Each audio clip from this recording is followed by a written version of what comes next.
Welcome to the Pet Services Podcast. We go over owning a pet services business, making more money, and giving business owners better lives.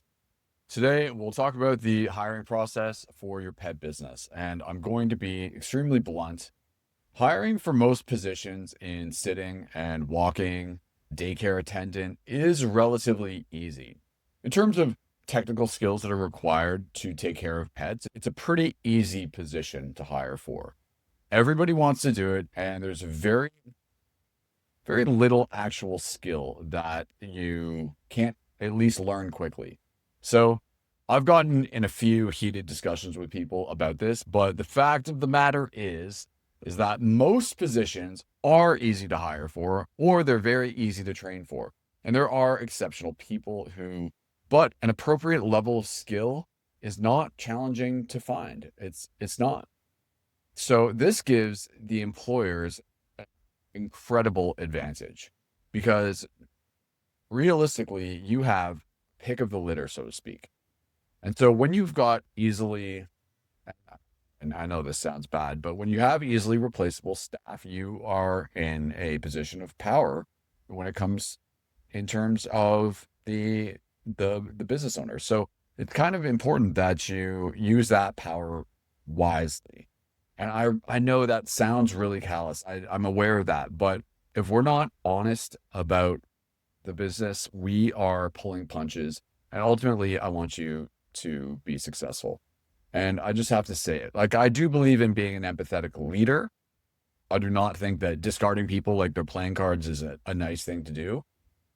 But I do believe that a well-run business will help more people than having a mediocre business. So, how do you hire when you have this power quote? Well, I would say culture and reliability. That is the answer.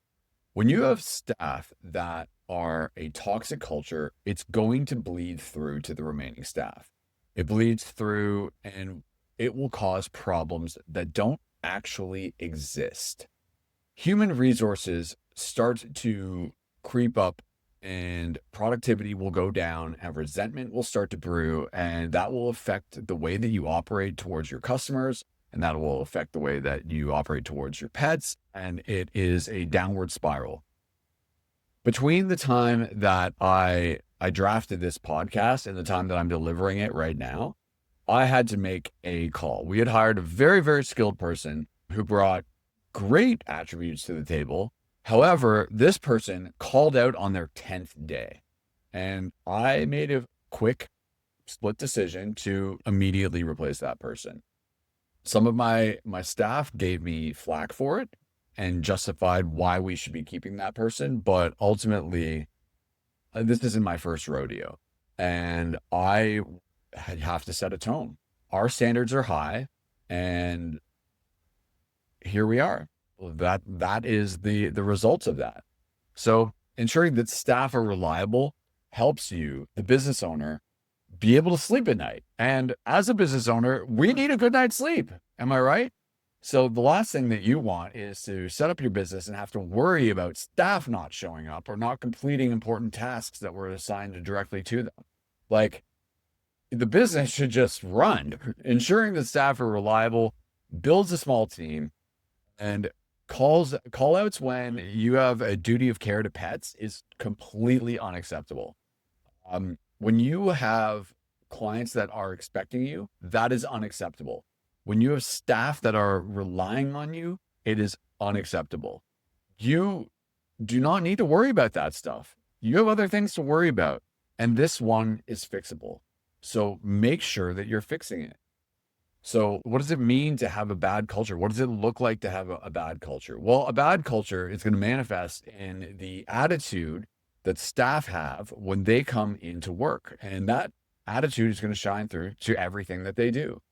The way that they do tasks, the way that they greet a pet, the way that they will be affected. Tasks that they despise, like filling out reports or taking out trash or cleaning kennels or picking up dog poop, like that attitude is going to destroy your quality of work. Attitude goes down, productivity goes down, quality of work goes down, customer service goes down, and it's all because of a bad hire. This lowers your standards.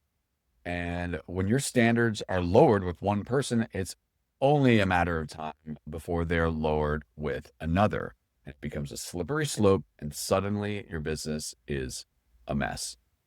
So let's look at the flip side. What do you get from a good hire? You see showing up to work on time, diligent communication, pride in their work, high quality, diligence, professionalism, which turns to happier staff, happier customers, happier pets, more referrals, which in turn makes your business more money, which makes you more money, which makes you happier and less stressed. And that is good. We want that. So why do we let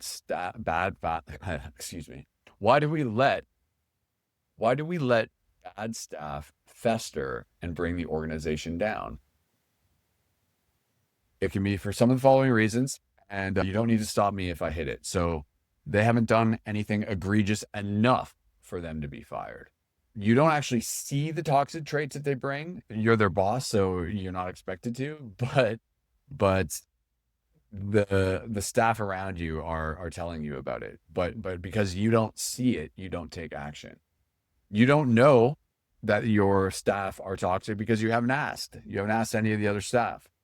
And you have a feeling that they're a poor fit, but you're too busy to fix it.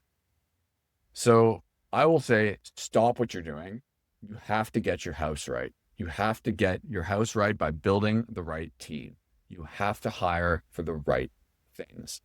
So it's easier to train a good worker on pet skills than someone who knows pet skills, and you have to train them how to be a good worker.